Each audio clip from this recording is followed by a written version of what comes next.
आदाब नाजरीन, Saiyaara news TV में आपका खैर मकदम है। मैं आपका दोस्त सैयद अफरोज। आइए देखते हैं कुछ खबरें। मित्रों, कल ही चुनाव आयोग ने तेलंगाना का चुनाव घोषित कर दिया है।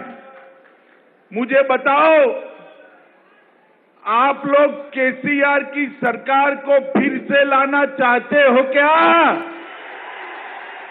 अरे जोर से बोलो, लाना चाहते हो क्या? मोदी जी के नेतृत्व में कमल की सरकार लाना चाहते हो क्या? आप सभी का जवाब है कि 3 दिसंबर को मोदी जी के नेतृत्व में तेलंगाना में भारतीय जनता पार्टी की सरकार बनने जा रही है।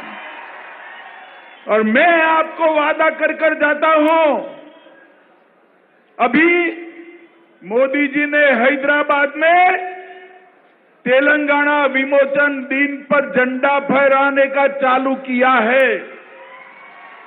अगर भारतीय जनता पार्टी की सरकार बनती है तो 17 सितंबर को हर जिले में हैदराबाद विमोचन दिन मनाया जाएगा।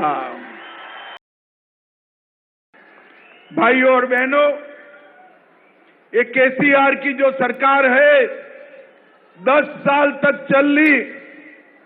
10 साल तक केसीआर ने तेलंगाना के गरीब का काम नहीं किया। किया है क्या?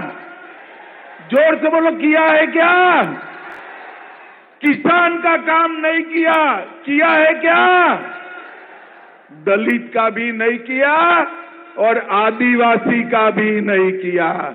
मुझे बताओ ट्राइबल भाइयों बहनों, केसीआर सरकार ने आदिवासियों के लिए कुछ भी किया है क्या? ये जो मुख्यमंत्री है, उनका एक ही लक्ष्य है, अपने बेटे केटीआर को मुख्यमंत्री बनाना। और हमारा लक्ष्य है आदिलाबाद के हर ट्राइबल जवान को नौकरी, शिक्षा और किसान के खेत में पानी पहुंचाना। नरेंद्र मोदी जी ने 9 साल के अंदर हर गरीब, हर पिछड़े, दलित और आदिवासी, इसको आगे बढ़ाने का काम किया है। और केसीआर ने केवल अपने परिवार को आगे बढ़ाने का काम किया है। भाइयों और बहनों, आपके पास 2 विकल्प है। एक बार अपने बेटे बेटी की चिंता करने वाले केसीआर की सरकार, और दूसरी ओर गरीब, पिछड़े, दलित और आदिवासी की चिंता करने वाले नरेंद्र मोदी जी की सरकार। मुझे बताओ, आप नरेंद्र मोदी जी की सरकार चाहते हो या नहीं चाहते हो? मित्रों, मैं आपको बताना चाहता हूं, एक कांग्रेस वाले भी चुनाव आता है तब नए कपड़े पहनकर आ जाते हैं। अभी अभी राहुल बाबा यहां घूमना शुरू करे हैं। मैं राहुल बाबा को पूछना चाहता हूं, आपकी सरकार थी, यूपीए की सरकार थी, कांग्रेस पार्टी की सरकार थी, 2013-14 में आदिवासियों के कल्याण के लिए बजट कितना था आपको मालूम है?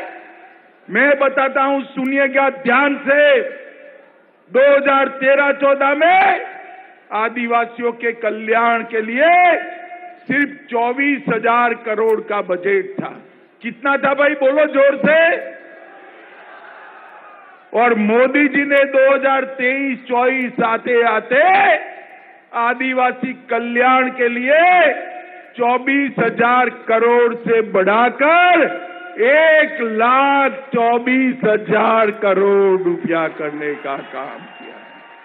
ये केसीआर ने जितने वादे किए थे, एक भी वादा पूरा नहीं किया। यहां अस्पताल बनाना था, अभी आधा अधूरा पड़ा है। आदिवासियों के लिए ढेर सारे वादे किए थे, एक भी वादा पूरा नहीं किया। आदिलाबाद में हवाई पट्टी बनानी थी, नहीं बना पाए और 2 बेडरूम वाले घर आदिवासी भाइयों को देना था। दिया है क्या आपको 2 बेडरूम वाला घर? दिया है क्या?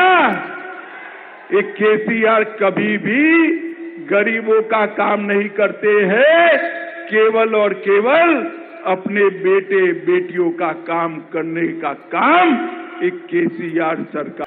मित्रों, एक केसीआर तेलंगाना में हमेशा एक खोखला प्रचार करते हैं। मैंने केसीआर को सुना है कि मैंने तेलंगाना को नंबर 1 बना दिया। हाँ भैया, सच बात है। केसीआर बाबू, आपने तेलंगाना को नंबर 1 बना दिया, मगर किस चीज में? रोजगारी में? ना जी। घर में पानी पहुंचाने में? ना जी। नौकरियां देने में? ना जी। किसानों की आत्महत्या के बारे में तेलंगाना आज देश में नंबर 1 बन चुका है। मित्रों, नंबर 1 बन चुका है। बच्चों और महिलाओं के खिलाफ अपराध के मामले में तेलंगाना नंबर 1 बोल गया है। केसीआर की चुनाव चिन्ह क्या है भाई, बताओ तो क्या है? उनका चुनाव चिन्ह जो है ना, वो गाड़ी है, एम्बेसडर गाड़ी है। मगर एम्बेसडर गाड़ी कौन चलाता है? कौन चलाता है? जोर से बोलो, कौन चलाता है? उनकी गाड़ी का स्टीयरिंग ओवैसी के पास है, उनके पास नहीं है। आप ऐसा चाहते हो कि मजलिस के इशारे पर तेलंगाना चले? जरा जोर से बोलो, चाहते हो क्या? ये मजलिस के इशारे पर चलने वाली सरकार है। आदिलाबाद वालों, इस चुनाव में मजलिस के इशारे पर चलने वाली इस सरकार को उखाड़ कर फेंक दीजिए और नरेंद्र मोदी जी के नेतृत्व में कमल फूल की सरकार लाइए। कमल फूल की सरकार हमारे तेलंगाना को समृद्ध कर देगी और भ्रष्टाचार से मुक्त कर देगी।